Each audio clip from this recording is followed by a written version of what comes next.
What's up? What's up, everybody? Armchair Quarterbacks here for another Week 9 preview. On this one, we have My Chubb is Broken versus Jacks on, Jacks off. That is Manny versus Shawn. Currently, Manny, taking a look at his team, he's starting Dak Prescott, CeeDee Lamb, Deontay Johnson, Joe Mixon, Rashad White, TJ Hawkinson, Nico Collins, and Jahan Dotson. What are you liking from Manny's starting roster here currently?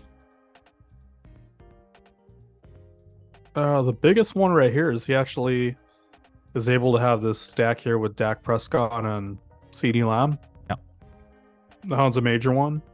Going up against Philly is going to be a major one too, because Philly is able to put up points on the board.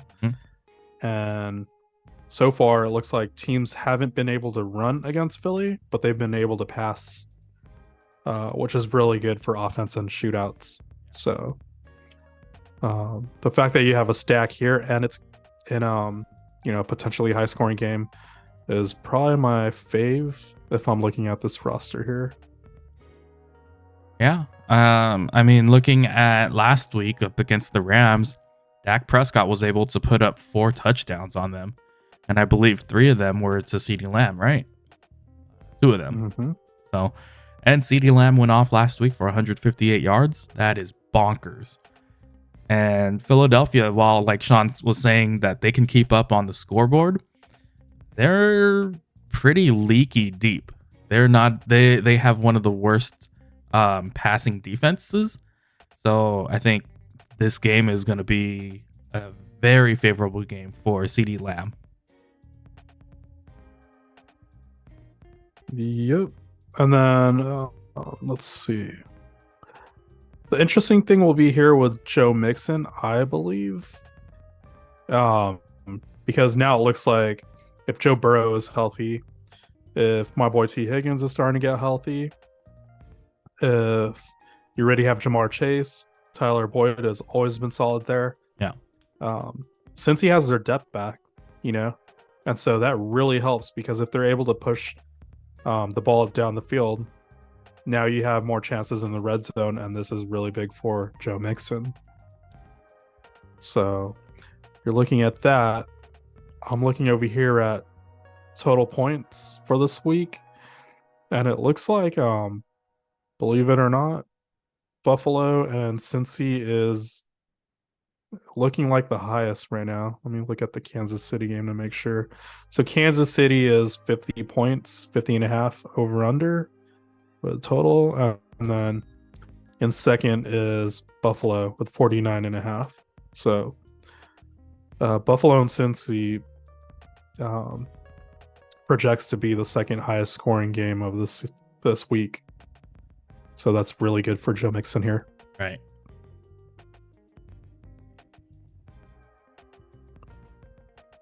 Okay, so how do you feel about TJ Hawkinson? He was playing really well. He had really good chemistry with Kirk Cousins, and losing Kirk Cousins going to the rookie backup quarterback. I'm not sure what that chemistry is going to look like. What do you think? Yeah, that's let's see really quick. Yeah, that's interesting. I don't everyone's asking the same thing. How is it going to be? Here you go. Head coach Kevin O'Connell. I mean, the way he's scheming some of these plays for, even with Justin Jefferson coming out, you look at your boy Addison and how he's fared. They still look good. So I think their coach, which is very offensive minded already, kind of like a Kellen Moore, Kyle Shanahan, or Mike McDaniels. If the quarterback is even just competent, I think they're going to be okay. I think they're not going to be. I mean, their quarterback already was Kirk Cousins. He wasn't the greatest, right? Right. For fantasy, we love him because even with all the interceptions, even if he's not the best game manager, he still for produces. fantasy purposes, he still produces. He's still going to throw it. They can't run. They're not really. I mean, you look at Cam Akers and Alex Madison right now. It's like, you know, they're not going to be able to run the ball. They're going to be playing from behind. In this game, I'm not sure if I like that matchup just because Atlanta runs already.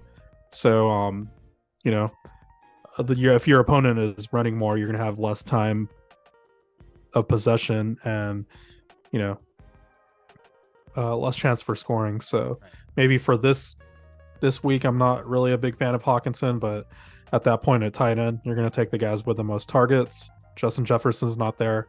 Hawkinson is the number 2 aside from Jordan Addison. Okay, that's fair. Manny's also, he picked up Jahan Dotson. I saw that, and he's starting him. I mean, I think this is a pretty good start. Jahan Dotson, he's kind of been up and down this entire season in terms of his usage, but it looks like his usage is starting to increase again, especially with Curtis Samuel being injured with some kind of foot injury. So Sam Howell is going to have to throw it out. I think we were talking about it before. It's we're kind of a little bit in a disagreement here on what the game script on this game is going to be. But either way, Sam Howell is going to have to air it out at some point, and Jahan Dotson's one of his better receivers to go to besides Terry McLaurin. Taking a look at Manny's bench here, he also has Josh Palmer and Rashawn Johnson. I think Josh Palmer might be a pretty decent flex here if you want to look at flexing him. They're playing up against the Jets. I think Sauce Gardner's probably going to shadow Keenan Allen. What do you think? I would just say first look at Josh Palmer's injury, because I'm looking right now and I'm not seeing anything up to date current, and I didn't see anything earlier today posted. Right. So you might want to just keep an eye on that, because even if he doesn't have any designation here, just be wary that it would be if he was completely healthy, if there was news reports out of camp saying he's good, no lingering effects, nothing crazy, during practice, like he's kind of laboring or anything like that. Yeah, I would actually think of starting him over, like Jahan Dotson. Like, yeah. I'm not chasing that, especially because Terry McLaurin's there already. So yeah, I would choose a number 2 on a better team that has a better quarterback than a worse team. Great. All right, so let's take a look over here at Shawn's team. Currently, he's starting Lamar Jackson, Devontae Adams, Jamar Chase, Jonathan Taylor, Kareem Hunt, Mark Andrews, Mike Evans, and Adam Thielen. I think really here for Shawn's team, the biggest story is what's going to happen with Devontae Adams with the Aiden O'Connell appointed rookie quarterback here. How do you think this is going to fare out? Because I don't even remember who, after firing their head coach, their general manager, and firing their offensive coordinator, I don't remember who the offensive coordinator was. They're having their linebackers coach step in as the interim head coach. So how do you feel this offense is gonna go? I have no idea, man. Did you see that? Did you see the quotes from the press conference on their interim coach? What he was saying? Oh gosh, I did. I forget what it was though. Let me see.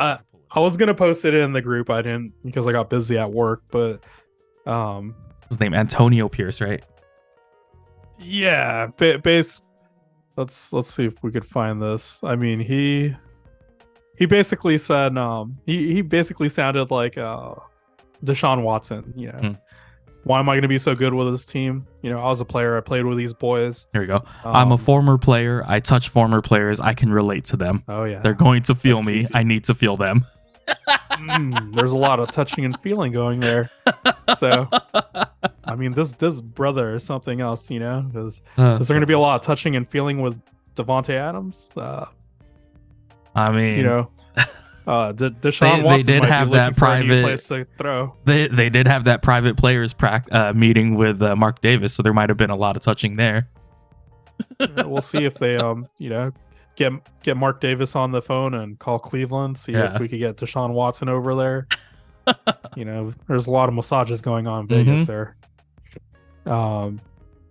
We'll see. I mean, I actually thought Aiden O'Connell looked better than oh my gosh, not Jimmy G. There was another backup I think they played with for a Ryan little Hoyer. bit. Brian Hoyer. There you go. I actually thought that Aiden McConnell looked better.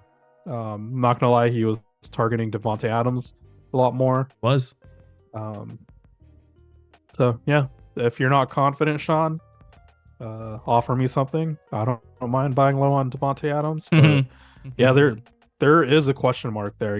We'll see, because it's very easy for them to shut things down. You Yeah. got a veteran like this. If things don't go good, then he could probably mail it in. It's already a lost cause. They fired the GM and the coach. And this is, the owner's been the same for how long now? So Years, at what point decades. do they say? Yeah, at what point do they say even Funny Boy with his haircut, can't even choose the right GM? Hold on. Let me pull this up here. For those of you that do not know the owner of the Raiders, because I am pretty sure none of you, some of you have never seen him before. His name is Mark Davis, and this is what the homie looks like. That is the Raiders owner right there. So, oh gosh. Okay. Now look at the hot piece. Now look at the hot piece that he has with him in the yeah. in the private box. She likes his haircut. I'd say so. Yeah, that's your biggest question mark. There is probably Devontae Adams. We talked about it earlier. Jonathan Taylor is getting more passing work, which is pretty legit considering he never really got that. Let's see his game log here. Whose game log? Jonathan Taylor.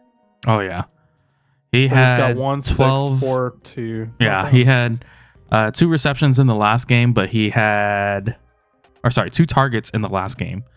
So his targets have slowly been going down, but I think that's also due to increased like better defenses, facing up against better defenses. Well, he went against New Orleans there. New Orleans scares me. But I mean, look at this against Cleveland and Jacksonville. So, that's pretty decent. The fact that he's even getting that, let's see. The Kareem Hunt will be interesting because my boy Jerome Ford looks like he is built Ford tough. And what was supposed to be a low-grade high ankle sprain, he was able to come back and play somewhat. So if he's anything healthy, it looks like it's going to be a little bit more of a split here between Hunt and Jerome Ford. So that's something to watch out for there. Looking here at Mike Evans, we've already talked about this with Baker Mayfield too. If Baker Mayfield's having a hard time kind of moving around, he's not able to plant as much because of a knee issue.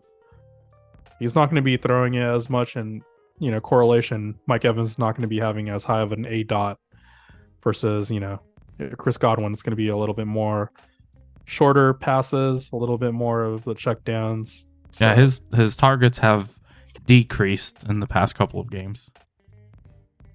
So it's not necessarily the decrease in targets too, but Mike Evans is he's always, even with Tom Brady, he's always been the person that you rely on for the huge play or the touchdown because of his size. Yeah. So Chris Godwin's going to get you more of those a buildup of targets. And now if there's anything with Baker Mayfield and having to change the way he's maneuvering a little bit. Yeah. All right, so taking a look here at Shawn's bench, his depth, he's got a lot of questionable players: Amari DeMarcado, Wan'Dale Robinson, Aaron Jones. Aaron Jones, I said it before in the last video about your team. I don't like the way he's been playing this year. I don't know if you can drop him. I don't think you can. I think you kind of have to Nope. package him in a Package in a trade. trade. Yeah. Add So him with maybe Thielen or mm, Evans. yeah. You know. So Shawn, I'm gonna talk to you straight here directly. You text me. You're probably gonna stay with the core of your team. I can respect that. You have trust in your drafting. I would like to see some movement though, only because if you're trying to get into the top 3 spots, if you're trying to win your money back kind of deal, it's kind of hard to do that staying stagnant with some of your players. Kareem Hunt not gonna produce as much as you would like consistently. Aaron Jones obviously hasn't been playing well. Then you also have Tajay Spears, Latavius Murray, Amari DeMarcado. Not the best depth back there. Your wide receiver room, you've got some pretty decent wide receivers here. You could use a little bit more wide receiver depth as well. I think you can look at making some trades here. It's really up to you though. I'm not going to force you guys to make some trades, but I would like to see some trades, even if it's not to me. I don't care if you're trading with me. Shawn can tell you he's made some trades, and even if I thought it was questionable, it's not on me. I push it straight through, But yeah, so go ahead. I was gonna say it's a tough one because like Shawn's team is pretty solid here, but it's having 2 flex that really changes it since which is interesting. It makes it more interesting because we don't play with kickers or defense, so you could have this really stacked team here, but if you don't have depth, then it's kind of tough because once one player gets injured or you hit a bye, that's when you start running into stuff. So no matter what, whether you trade or not, just remember that you're trying to swing home runs. You don't want to play safe and just try and make the playoffs. Even with the trades, or even with a waiver wire, you're trying to win first place. First place is a prize here. It's not a marathon. At this point, we're already halfway through. This is, so whether staying put or making a trade, just make sure that's a ceiling play over a floor play generally. All right, that's enough talk about that. So I showed you Mark Davis. Let's pull that picture up one more time here. All right. So here's Mark Davis, owner of the Las Vegas Raiders. I saw this picture here. No. The caption on it was "Mystery Hottie" with Mark Davis in the suites. This is our mystery blonde. So, ooh, yeah, that's interesting there. All right, this one's not as good looking. I remember if you're gosh. looking at the same one. Yeah, no, I saw another girl. Oh man, I thought it was Penelope Cruz at first. I was like, the heck? Oh yeah, no. But Yeah, I mean, this either girl's way, different. like this homie, he's a very interesting character. We'll say that. Oh yeah, All right, but that'll be it for this week 9 recap. We'll catch you guys in the next one. Peace out.